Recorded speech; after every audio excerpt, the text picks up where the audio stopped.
Oh, hi there. Welcome to my humble abode. I see you. Hi, Samantha. Pritya. Mohan. Xiao Liu. Good to see you. I'm glad you all could be here today. Do you see me? But you know I'm not there with you, don't you? I'm not really looking at you, and you're not really seeing me. You see a ghost of me on your screen, a simulacrum, an image, a talking blob of patterned colors that makes you believe that someone's there. See, the world has tricked you. We've a yoga for that. And how do you see me? Can you feel how your eyes move, dancing around every part of that talking blob of patterned colors? You can become aware of how your eyes move, how the very narrow central focus gives all the details by jumping around feverishly, madly, unendingly. You can become awake and aware of the periphery, the outside of the central focus. We've a yoga for that. Are you thinking about me? How does that happen? I think, therefore I am, someone said. But what is thinking? Words bubbling up in my noggin. Where did all those words come from? Has anyone really told you what words are? No, they haven't. We've a yoga for that. Are you awake and aware of your body? No, you're not. We, in truth, pay very rare and intermittent attention to our bodies, to parts of our bodies.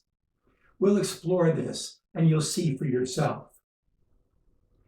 Can you pay attention to thoughts as they happen in your mind?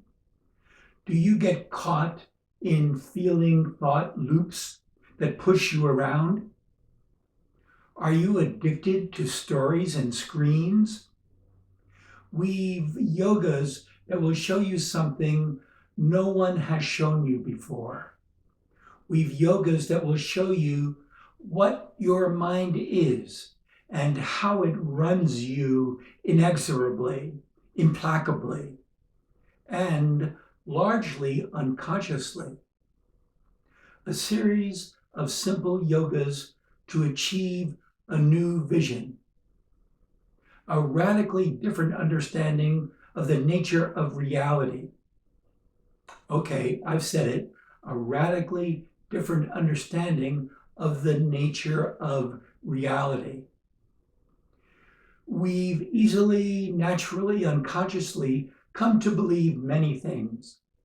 Because culture hands down memes, ideas, even structures of thought, language itself, all these things, memes, ideas, structures of thought, become embedded and functioning autonomously in our minds.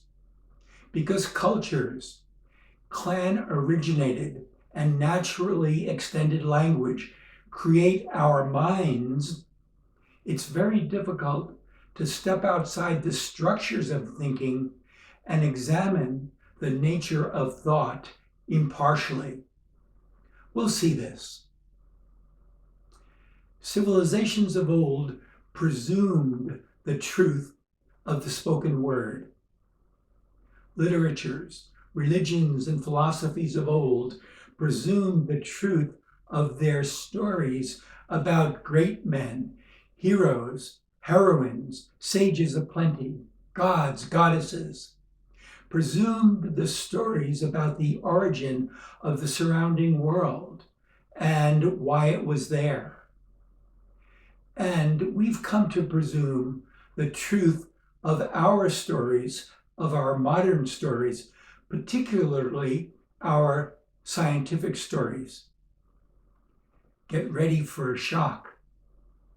All knowledges, spoken, written stories, spoken, written encyclopedias of sentences of every variety, literature, religion, philosophy, science. All of these are language generated and language encoded sequences of verbal tokens. Language generated and language encoded sequences of verbal tokens. Seers, prophets, writers, philosophers, and even all modern scientists use language assuming its veracity, assuming its accuracy and capability to manifest the world out there.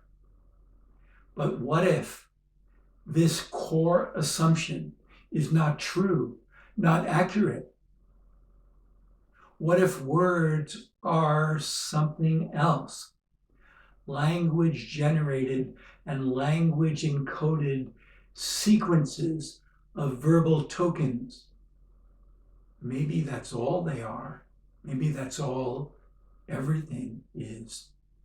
We'll see this. We've yogas to look into this. What we're going to do is experience words, language, written and spoken language in a new way. We'll slow words down, examine how and where they arise, figure out how they connect together, pay attention to thinking in a new way, listen carefully to our own thought streams, feel what controls and constrains what comes into your mind. But we, society, also assume vision. A simple yoga of vision will show us what our eyes actually take in. The results are unsettling, to say the least. We imagine space extended to the edges of the universe. We imagine things in that space. We imagine the things that we see as existent, holistic things.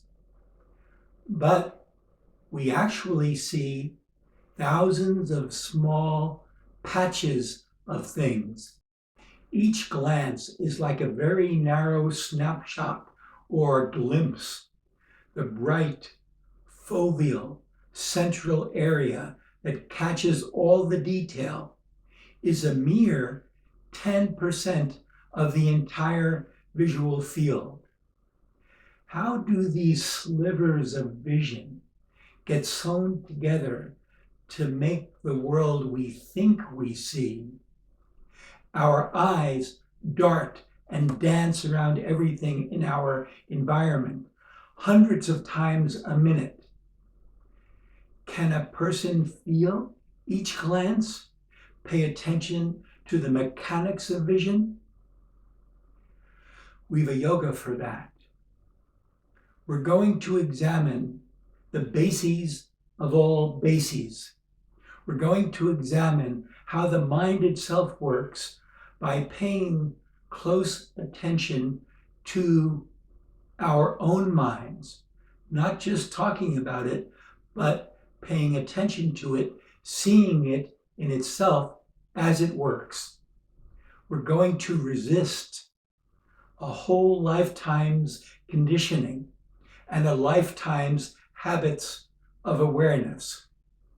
Slowly, step by step, yogas. We'll begin by becoming conscious of single words. This exercise is deceptively easy, but will begin to shake the pillars of the world. What is a word? How do I experience a word appearing in my mind? Where are words?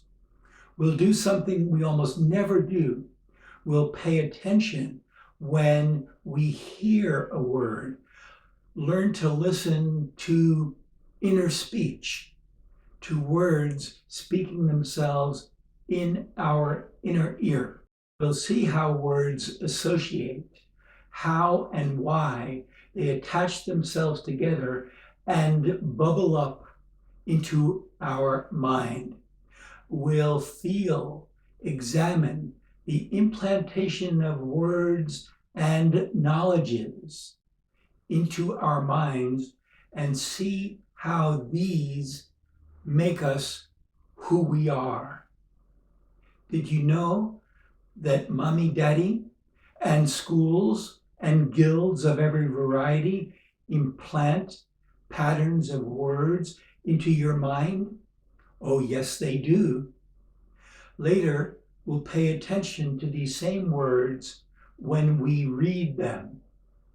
Reading is a miracle and a magic. Other people's ideas appear in my mind's ear. Through clan standardized squiggles on paper, the mind hears the word as if spoken in the mind's ear. There's a yoga elucidating inner speech. There's a yoga of one-sided dialogue. The voice in my head speaking to itself, speaking to myself. Yogas. You can do the simplest yogas imaginable and see the world absolutely differently. And I'll call us names. Word processing primates. We are word processing primates. This is the bull's-eye truth. The bull's-eye truth that we've never even seen in all our past intellectual meanderings. Two somewhat cryptic questions we'll trip over again and again are, what is this word thought I hear in my mind? Where does it come from? Who put it there? And why is it appearing right now? What are the rules that allow it to appear? And who hears this word in my mind? Words, sentences, stories, knowledges, word fragments happen, they appear. But who is the listener? Now we'll begin to practice the first of our yogas of words. Come along with me. I think at the very least, it'll be interesting.